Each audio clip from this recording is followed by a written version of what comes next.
Welcome to our podcast. This is another recorded episode of Stay Classy San Diego, with video production and studio provided by MaxLux Media at maxluxmedia.com, with your host being myself, Steve Wire, a freelance reporter. This podcast is dedicated to fostering quality dialogue surrounding all things local policy in the North County, San Diego area. Join us weekly as we interview political leaders, analysts, professionals, and community members on issues ranging from homelessness to housing to elections. So today we bring into the studio Jim Desmond. Jim is the county supervisor for San Diego's 5th district. He's also actually the former mayor of San Marcos between 2006 and 2014. And he's also a former pilot for 33 years with Delta Airlines. He also founded a technical writing company, is that correct? Mm-hmm. So thanks so much for coming onto the podcast, Jim. We really appreciate your time. This is your first time on the show and hopefully not your last. We'll see. So yeah, we'll see how this today goes. Okay. But the fifth district, just for our listeners, covers the northernmost area of San Diego County, commonly known as North County, from about Oceanside all the way up to Palomar Mountain Range and beyond to Ocala Wells. So the district has about 2,000 square miles, and it's the biggest district in San Diego County. Is that correct? It is, yes. So I'm going to talk a bit about issues specific to the 5th district. I'm also going to talk about county issues as well. And one of the big issues that I've sort of been following a bit about you, doing some research on you before this podcast. And one of the things that came up that I noticed is that you're active on in social media in regards to SANDAG and sort of the weighted vote issue. And I wanted to give you an opportunity. Well, first of all, before we get into that, can you sort of explain to people who might not be familiar what the weighted vote is, how it works, and what kind of impact you believe it's had on SANDAG's decision-making process? Well, I don't even know if most people even know what SANDAG is. Yeah. Because which is basically the transportation agency for all of San Diego County, and they determine the on-ramps, off-ramps, freeway lanes. They also oversee the public transit entities, Metropolitan Transit Service down in San Diego. The city of San Diego proper mostly, and then North County Transit District is also under the umbrella of SANDAG. So anyway, they come up with the plan and everything for our future transportation issues. And there's a representative from each of the cities. There's 18 different cities in San Diego County. Representative from each of the cities. There's actually 2 representatives from the city of San Diego and 2 representatives from the county on this SANDAG entity, and they come up with the transportation plan. Unfortunately, just a few years ago, they came up with a new voting system. Actually, it was Lorena Gonzalez put forward. It was a bill, Assembly Bill 805, that basically changed the voting system of SANDAG, and it was voted on by all the assembly members throughout the state. There was very few people from San Diego that actually got to vote on this, yay or nay, on this weighted system. And unfortunately, the way it used to be was you had to pass anything by a tally vote, like every entity gets 1 vote, and then also a weighted vote. So the city of San Diego, because they had a bigger population, they had a weighted vote.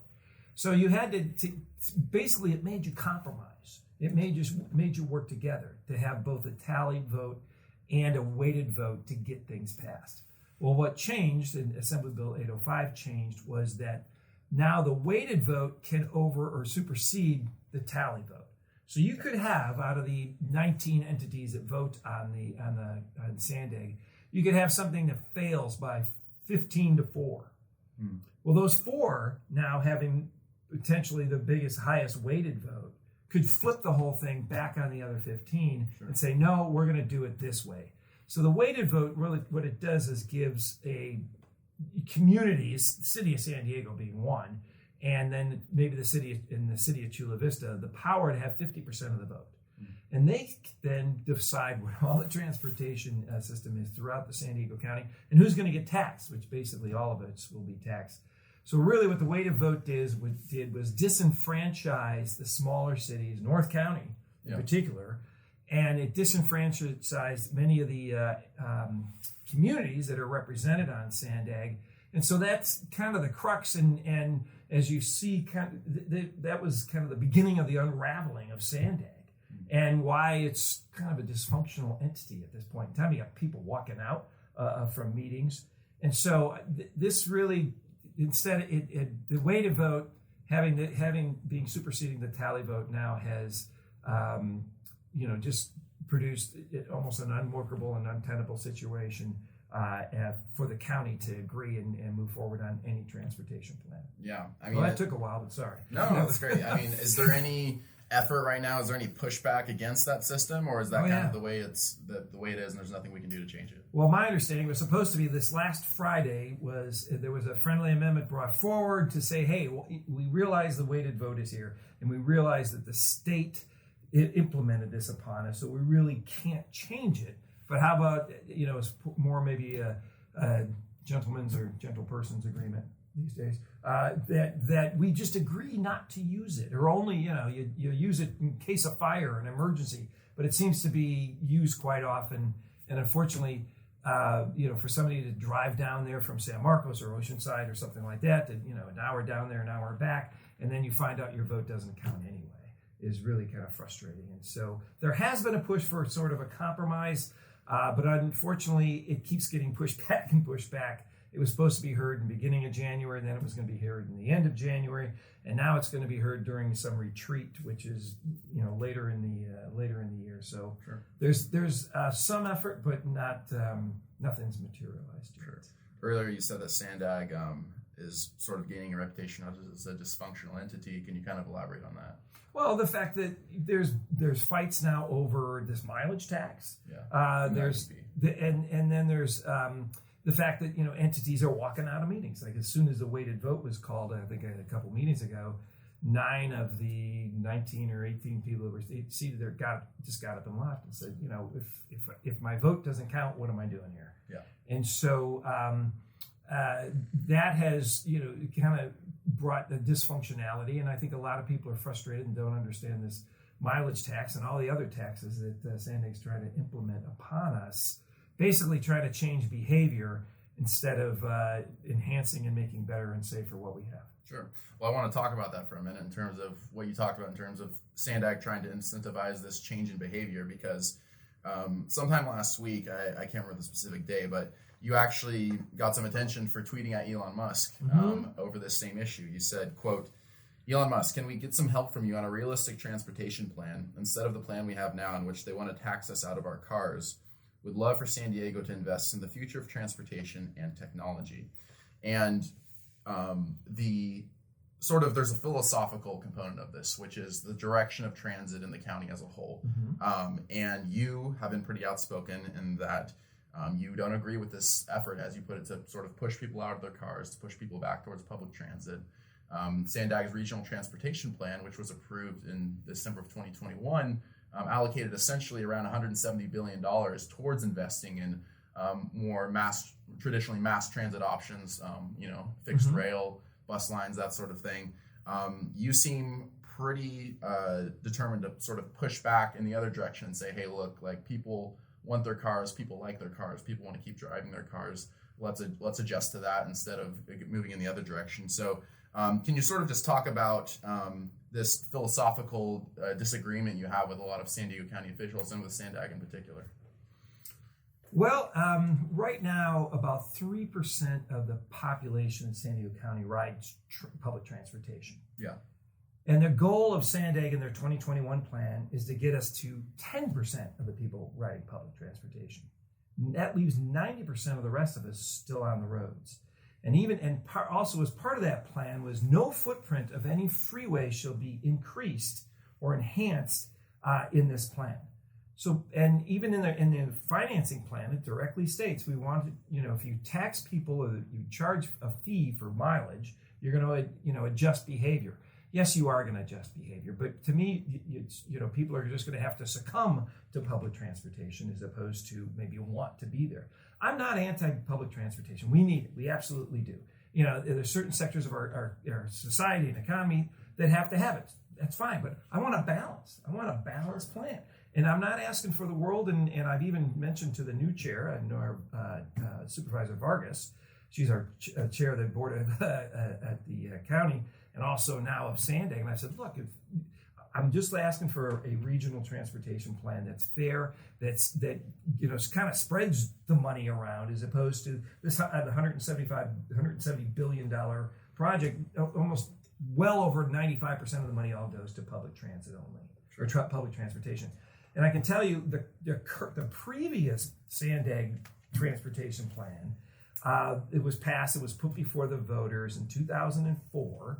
And basically, SANDAG told the populace, if you vote for this half-cent sales tax to be taxed upon you from 2008 to 2048, we promise to build X, Y, and Z roads and public transportation systems throughout San Diego County.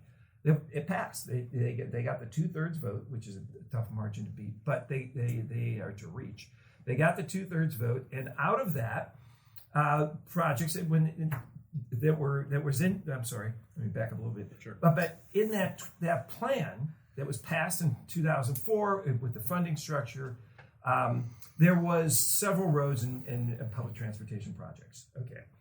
When they changed it to the new plan, there were 15 projects that weren't even started that were promised the last time, 14 of which were road projects, one of which was the HOV lanes across the 78 from between I-5 and I-15 to connect to the HOV lanes that are coming up to 5, and they're already up to 15. To connect across there makes perfect sense. But now in this new plan, they're saying, no, we're not going to put those HOV lanes in there anymore.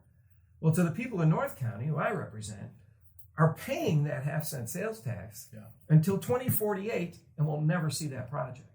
So here's SANDAG coming up. We got a whole new plan. We're not even halfway through the old one because it was going to go for 40 years, this tax. We're not even halfway through that, and they're saying, scrap that. We're not going to bring that to you. We're not going to deliver it. But here's a new plan, and here's a new tax. It's like, no. For North County, it's like we're getting screwed because we are not getting what was promised the last time. Yeah. So why should we trust you now? Yeah. And now you come to us with a plan that's not even balanced and still doesn't provide the promise or even part of the promises that you had granted last time. So there's more to it, I guess, than philosophical. It's like, promises made should be promises kept, especially to the public and with public money.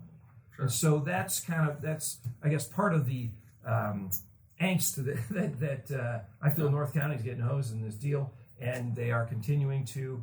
I just want a balanced regional plan that we can all work and agree on. Sure, because I think that there's another camp here, and I've interviewed a couple people who have this point of view, including Vista Mayor John Franklin, who's talked to me a bit about how he sees sort of this as the incorrect investment in the future of transit, because he believes that the future of transit is actually in self-driving cars. Oh, yeah. And there's a lot of people who fall into that camp. Now, I spoke to Encinitas' Mayor Tony Kranz recently. He referred to that as a pipe dream, that people are going to sort of take these self-driving cars, that that's sort of the direction that we're moving. But I sort of want to get your thoughts in terms of, do you believe that, it sounds like you're sort of want a balanced regional transportation plan, but what do you believe the future of transit ought to look like in San Diego County? Technology. Do you believe it's more in our cars, or do you believe it's more in the public rails, in the public transit? Well, I think it's going to be more in our cars. It's definitely going to be more in our cars. And I do disagree with Mayor Krantz. We actually served on the North County Transit District board together. It's technology. Technology is the future. It's not buses and trains. It's not. That's the last century where that was the big push. It's technology. And I always bring up this example of, I don't know if you're old enough to remember smog days. We used to have smog days where they would tell you don't go outside today, especially if you're older or something like that. And what cleaned up smog days? We don't have them anymore, but we got twice as many cars as we did when we had smog days. It was technology. It was technology and taking lead out of the fuel. It was technology in the engines. And so I guess back to the Elon, factor. I absolutely believe he's the most technologically advanced human being, I think, on the planet for transportation. With the Tesla car, like 70% of the EV cars out on the road are Tesla. He's also figured out how to lift a rocket up and launch satellites into the air and then take the rocket and land it on a barge out in the ocean. Yeah. Then he's got this boring company that's boring machines where he's trying to do work underground. So I think technology is where the future lies. The last trolley that was section that was put in here in San Diego County, it was put in between Old Town and University Town Center by UCSD. You see it as you're going across the 5. It says nice, UCSD or across the freeway.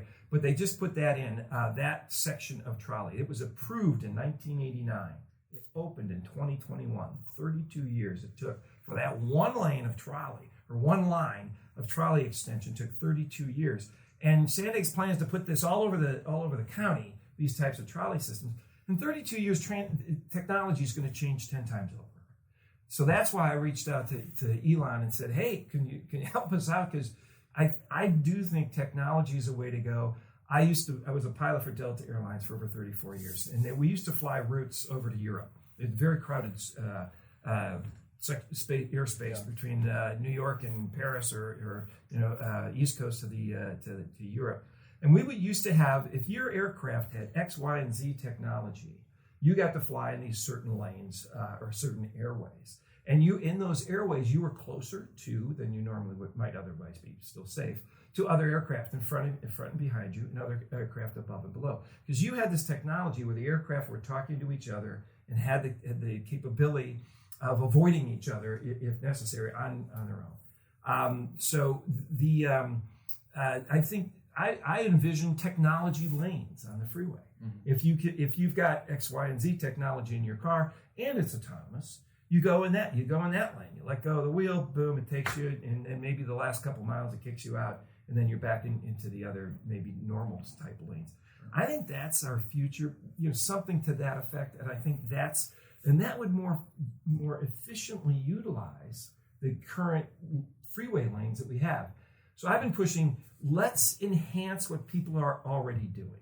Sure. 97% of us right now are driving in a car. Even if SANDAG is able to develop everything, still 90% of us are going to be in the cars. Let's enhance and make it cleaner, safer, and more efficient.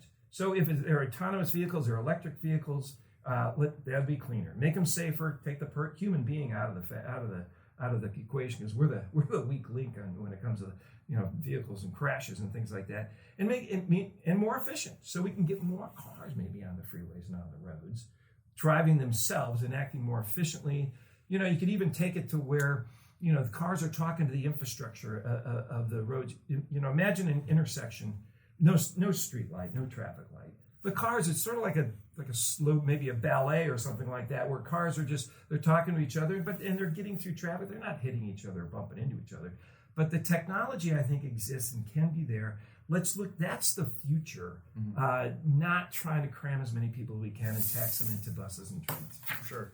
Now, on the topic of transit, I think that... I like that subject. Anyway, go ahead. Yeah, no, I mean, related to that, I think, is the conversation around things such as, the future of renewable energy, conversations about climate change. Now, it's interesting because when, in a recent interview, and I forget which affiliate it was with, so forgive me, but you...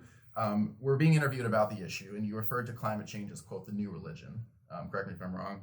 And in an interview with not a colleague, but a fellow journalist, Scott Lewis of Voice of San Diego, a while back, you expressed sort of a disagreement with what some might call the scientific consensus on climate change, saying that essentially, you didn't really know whether human beings are the ones that are inordinately exacerbating climate change. But I want to give you a chance, for the record, to just clarify your view. Do you believe, straightforwardly, that human beings are inordinately contributing to global warming / climate change, and two, what should the policy ramifications of that answer be? Well, we absolutely are. We are a factor, yeah. But the climate's been changing for eons, and we always love to put ourselves at the center of the universe. The world, the sun, the moon, the stars all revolve around us. But I do agree, we need to have clean air, we need to have clean water, and we got to clean up the environment. I absolutely am. Who's to cause? I don't really care. It's what do we do now? What do we do now to try to fix it? And it's for electric vehicles, autonomous vehicles, and getting off of fossil fuels. I'm all in favor of that. Sure, I absolutely am. But now whether and unfortunately, some of the climate change reactions have gotten us into, with housing. We have housing right now. We're not building any housing or enough housing in San Diego County, and a lot of it due to environmental restraints and things like that. But I would like to see us live just like the transportation system. How do we live in balance with the environment instead of using almost the environment or climate change as a weapon to stop housing or to stop any other activities? Let's learn to live in balance with it, as opposed to we all have to, if we don't do this, if we don't follow this plan, then the world's going to end. I don't think that's, the right way to go about things. We need, like I said, we need clean air, clean water, clean environment. Let's learn to live in balance with the environment, as opposed to saying, if you don't do it my way, the world's going to end if we don't fix this. Sure. I mean, just to clarify though, like the scientific, what people on the other side would call the scientific consensus on climate change, I mean, is that something that you sort of push back against, or is that something that you've... No, the climate's changing, and we should not be pumping as much CO2 in the air, so let's fix it. Sure. What about, like, for instance, the state recently outlined something called the scoping plan, which I'm not sure if you're familiar with, but essentially Governor Gavin Newsom is calling for an extremely ambitious, essentially carbon neutrality by 2045.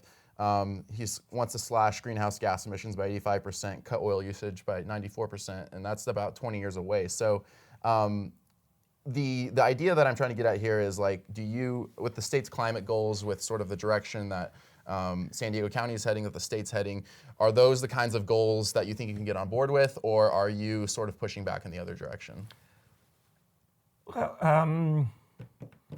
I think the goals are fine, but you gotta have to. I'm an engineer, airline pilot, practical solutions. I couldn't always pull over and get help, so I've had to kind of try to deal with things in a practical way. I'm all in favor of getting us off fossil fuels. I think that's great. But but just to come up with the lofty goal of by 2035 we're going to do this, okay, then we have to have an infrastructure, an electrical infrastructure or whatever that is going to be in place so that we have the energy that is necessary that we need. I don't see that as part of the equation yet. As far as even the fact that our current electrical grid can't handle if everybody goes to electric cars right now. We just don't have that capacity. So we have to be able to make sure there's practical plans in place to achieve those goals, and not just setting the lofty goals and hanging it out there. Yeah, and on the topic of renewable energy, one more thing is it's interesting. I've brought in a number of guests on this topic, and I've had people come on here and advocate for wind, solar. I've had people come on here and tout the advantages of nuclear energy. Where do you stand in those kinds of conversations, and how do you believe that affects our county? What's sort of the future of renewable energy for our county and for people in your district? We need it all. Just like any sort of investment, you got to diversify. So we need it all. And I'm not saying one's better than the other, or we should all do one. Yeah, we should invest in each one of those. I'm excited about fusion. Yeah. They figured out how to get more energy out of fusing these particles together than it took to fuse them. Yeah. And so there's more coming out. It's I don't know. Back to the Future movie a long time ago. That when they came back at the end of the movie, he had Mr. Fusion, like a Mr. Coffee on the back of the car. But that's what was fueling the car. I think there's a lot of possibilities, and if we invest in technology and we invest in ourselves and we invest in the future, not in the past, I think we'll be able to work and figure this out.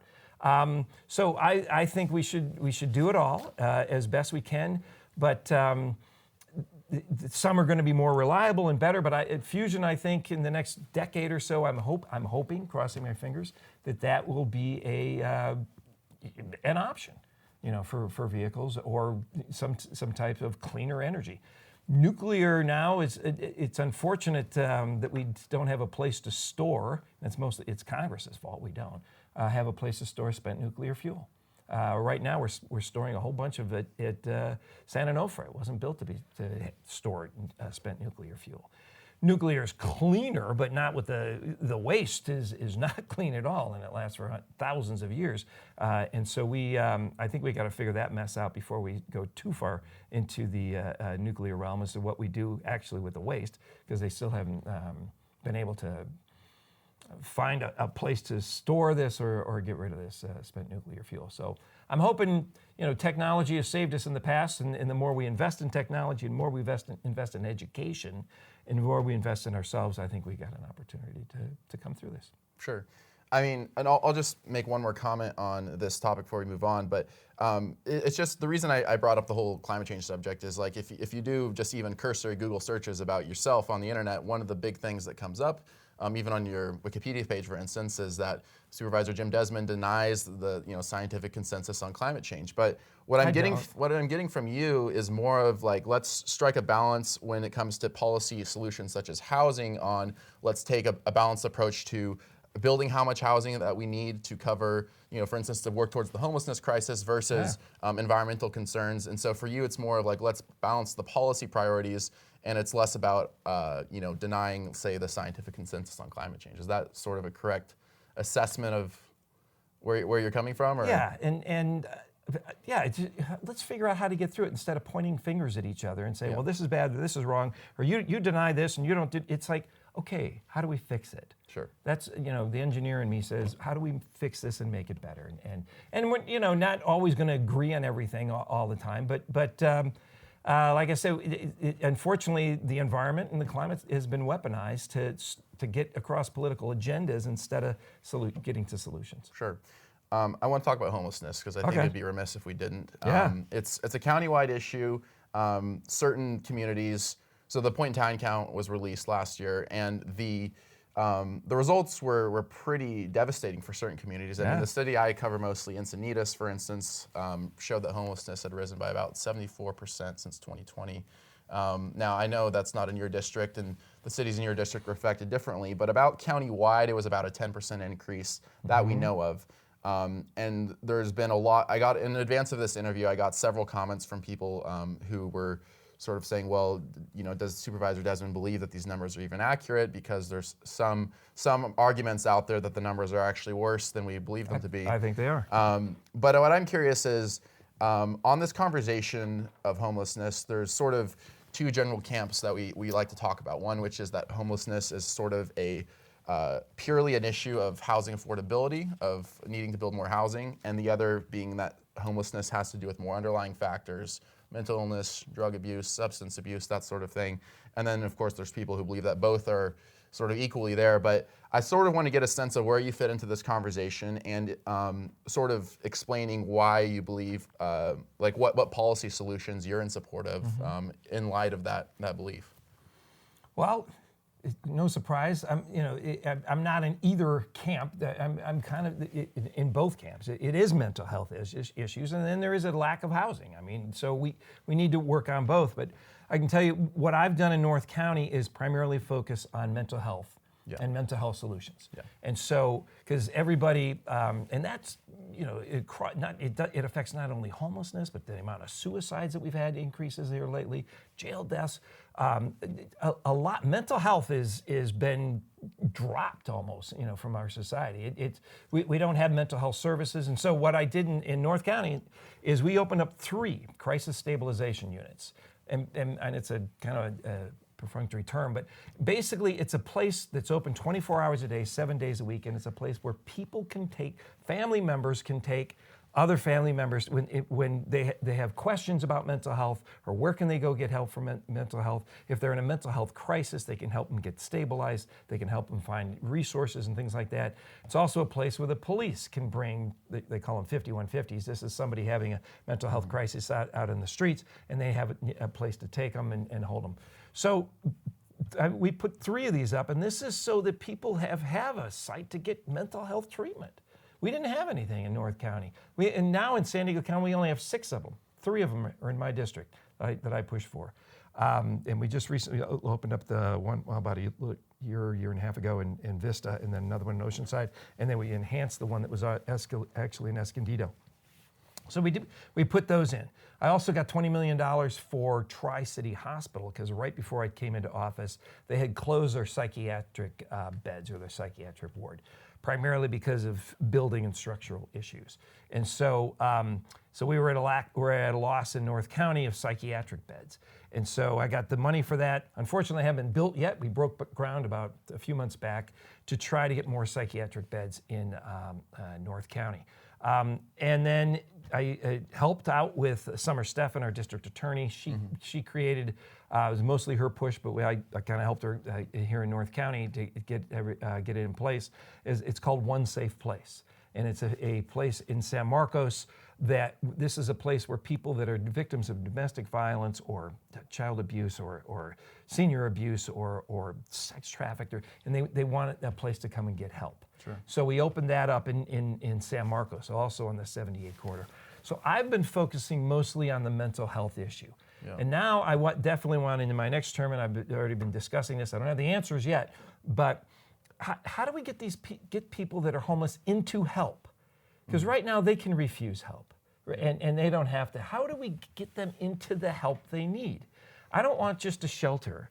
It's like, well, we're taking them from this place and we're putting them in this place, and they're this housing first solution to me, which is another religion of the state, but not necessarily religion. I want to give religion a bad name, but it's the only tool in the toolbox is housing first, and that says if you take somebody off the street, you put them in a shelter, they can use drugs and alcohol. They don't use it in the shelter, but they can still be using drugs and alcohol. Even if you put them in an apartment or something or a housing, they can still use drugs and alcohol.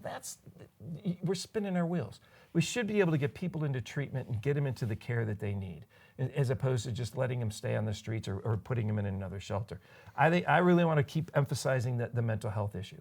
The other day we had a presentation at City Council, or not City, at County Supervisors. It was basically a report on gun violence in the county. And of the homicides, 2/3 of the homicides, were suicide. 2/3, but people committing suicide with guns. So there's twice as many people killing themselves with guns as opposed to other people. That's mental health. Yeah. And then we've been the biggest facilitator or provider of mental health services has been jail. So eventually people that are homeless get arrested for stealing or doing something, and they get put in jail. And jail is the last place where we should be providing for mental health services. I mean, it's more confining, and people with mental health, it probably exacerbates it. So I've been trying to push the mental health more so, but in addition to trying to put in more housing, I've been opposing just about every new housing increase that government, another next government regulation making housing more and more expensive. And one of the things that really kind of gets to me, and I just spoke with another first responder the other day, most of our first responders, our law enforcement and our firefighters in North County all live in Temecula or Murrieta. Okay. They do not live in San Diego County, which is a shame. Why is that? They can't afford to live here. And so that they drive back and forth. And these are our first responders, our law enforcement, firefighters. They live there. And then we complain about the greenhouse gases because we're not building the houses here. But they're having to travel an hour away, and so it's kind of a mess. So back to your question, I'm in more so in the mental health camp, but we also need more housing for San Diego County. I want to talk about mental health first, and then I do want to address some specific questions about housing. Okay. But the state recently green-lighted this Care Court program, yes, which I'm sure you're familiar with. Basically has to do with court-ordered diversion for people suffering from mental illness, and it involves, there's a mandatory component to it, which has been controversial because not everyone agrees that it should. That we should essentially be forcing people into treatment because there's civil liberties arguments there. But I want to sort of address the idea of care court and conservatorships in general, because conservatorships is a related topic with this idea of should we take people who are suffering from mental illness, suffering from drug abuse, and essentially put them into involuntary care? Can their families or their guardians, even after they're adults, sort of make that decision for them? And a lot of people have actually already come onto this podcast and argued exactly for that. This idea that certain people are unable to make these decisions for themselves. They're on the streets, but they're not choosing to live that way, but instead it's a product of the fact that they're suffering from a mental illness, that they're suffering from an addiction, and those people should be receiving care regardless of whether they quote unquote consent to it or not. And I sort of wanted to get your views on sort of the correct balance between civil liberties and conservatorships, and just sort of where you fall into that line of thought. Well, I want to respect everybody's civil liberties, but we as a caring, compassionate society should give people the help that they need, and even if they refuse it. I mean, yeah, if this was your kid, yeah, what would you do if you had a teenager or something like that was living on the streets? And it's like, I'd get them into help. Yeah. I'd get them into help. And so There comes a point, and I don't know exactly where it is, but when a person just can't make the right decisions for themselves, at least get them the help that they need so that they can take care of themselves, and be healthier human beings. I mean, I think it's more compassionate to get someone into help as opposed to just looking them lie on the street and saying, there's nothing I can do about it. They have they have their civil rights. They can do this. Yeah. No, I'm in the conservatorship camp. I'm in the get them the help they need camp. And if they don't need it, fine. And we don't want institutions where people are in there, they don't need it. But I think we absolutely have to have the capability to get them into the care they need. And I'm going to try to push for that in North County, maybe a pilot program, something like that. The care court is good, hasn't been, it seems to be the panacea. It hasn't gone into effect yet. I understand it's going to be later this year. And San Diego County is one of the 3 counties, I think, that are the first out of the gate with the care court. And I'm anxious to see how it goes. But I'll tell you, what we don't have is the infrastructure. Where do we put them? We don't have a hospital. We don't have a facility. We don't have housing. We don't have an apartment building. We don't have a place to put them right now. That's another thing that we should be doing is like, okay, we get them into help. Then where do we house them? Mm-hmm. That's the next spot. That's sort of the missing link, that transitional housing between shelter type living and affordable housing. Affordable housing, even a person who's homeless and doesn't have any money can't afford affordable housing. So we need that transitional type of housing facility, be it locked or be it, I don't know what it would be, but I think we need to start thinking about, okay, they get through the program, now what? Where do they go? So that's got to be the next part of the solution. Yeah, and what I'm hearing is that you are supporting expanding and transitional housing. You're supporting the care court program, and you're supporting expanding access to conservatorships. Is that all? Yeah. Get people the help that they need. Sure. What about on the topic of housing? I was doing a little bit of research before our conversation today, and an investment firm that I was doing some research into described the current housing market in San Diego as the most costly market, not necessarily the most costly residences, but the most costly market in the nation. And there's no question. I mean, I think since last year it's been about an 8% rise in the median home price, roughly give or take. What can the county be doing to expand access for affordable housing, especially for and this is a question I got from a resident who I told about your interview, especially for underserved communities. I'm talking about the disabled, minorities, that sort of thing. People who are more likely to suffer in these categories, who are more likely to end up homeless. What can the county be doing to expand that access and to sort of turn this ship around in terms of the direction we're headed?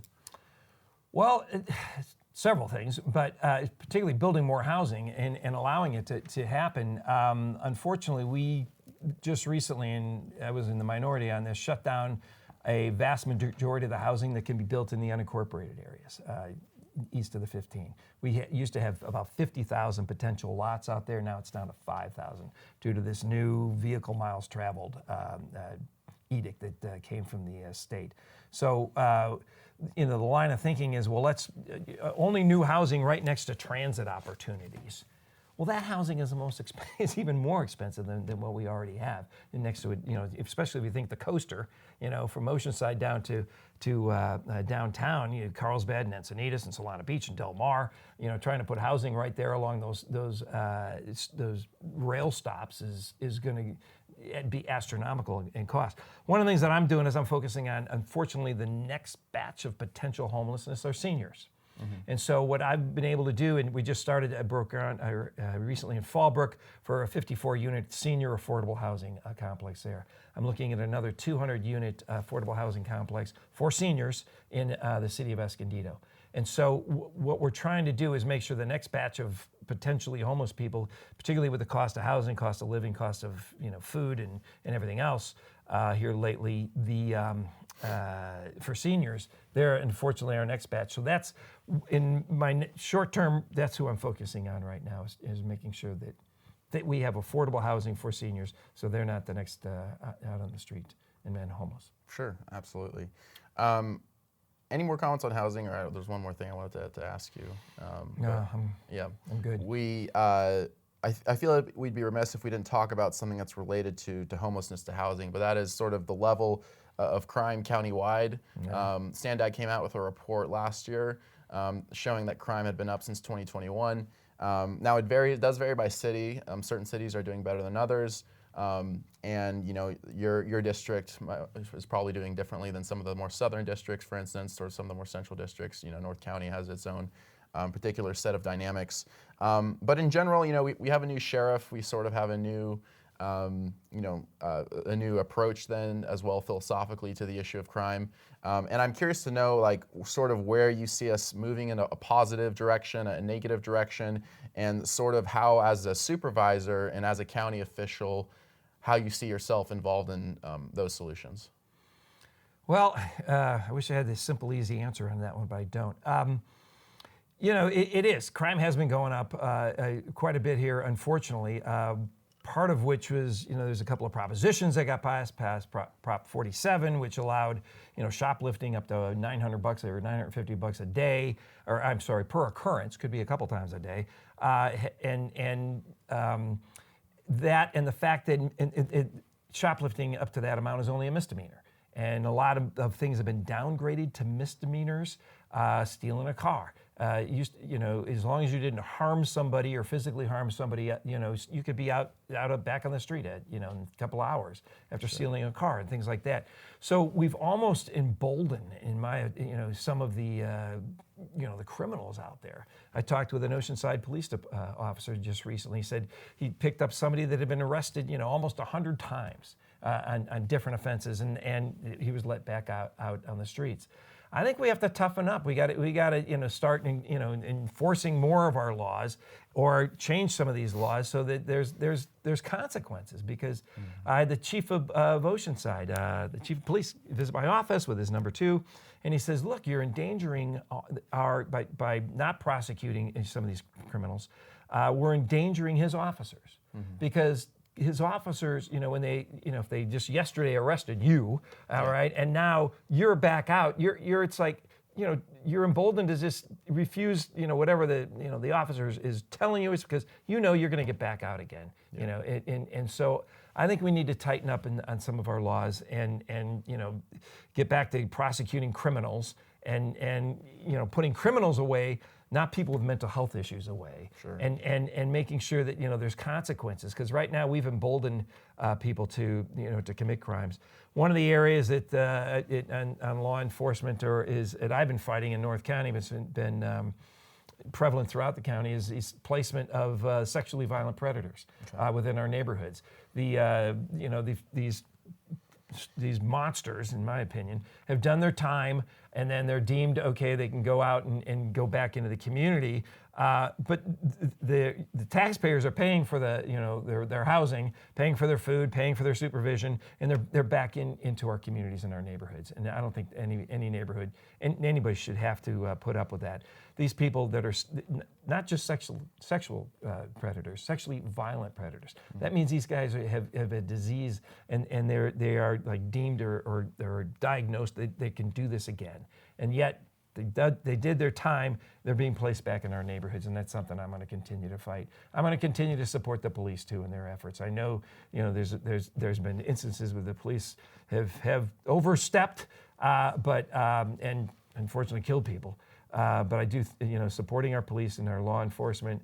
I've been also supporting interactions. There's with police, and I'm blanking on the names of these programs, but where we interact and we get kids, working with the police and interacting with law enforcement, so they know that they're not just they're working together. There's a thing called Camp Lead, where actually kids from different high schools can go in a camp for 3 days, and they don't realize, maybe after watching this podcast, that the the people that the counselors are enacting are actually police officers, and they're bringing kids. They're from both ends of the spectrum. The kids that are the cheerleaders and the A students and the achievers and the jocks, and they're bringing them with the kids that the quiet ones and the ones that that maybe don't quite fit in as well. And they bring them all into camp and they bring them together and they share their ideas and they realize, oh my gosh, you're the football star and you're dealing with the same BS I'm dealing with at home, and so they kind of relate to each other on that. And then on the last day, the law enforcement officers come in uniform, and they say, wow, I didn't realize you were a cop. And so it's really an empowering type of program to try to get, kids before they maybe go down the wrong path, get better relationships with police and youth, and hopefully have better consequences for the future. Sure. I'm sort of hearing that this is that there are state laws here that are sort of causing the crime increase. But I'm also hearing from your perspective that there is stuff that we can do at the county and local level to address these kinds of issues, that it's not purely a product of state law, even though we're doing what we can. Yeah, with the laws that we have, yeah. Sure.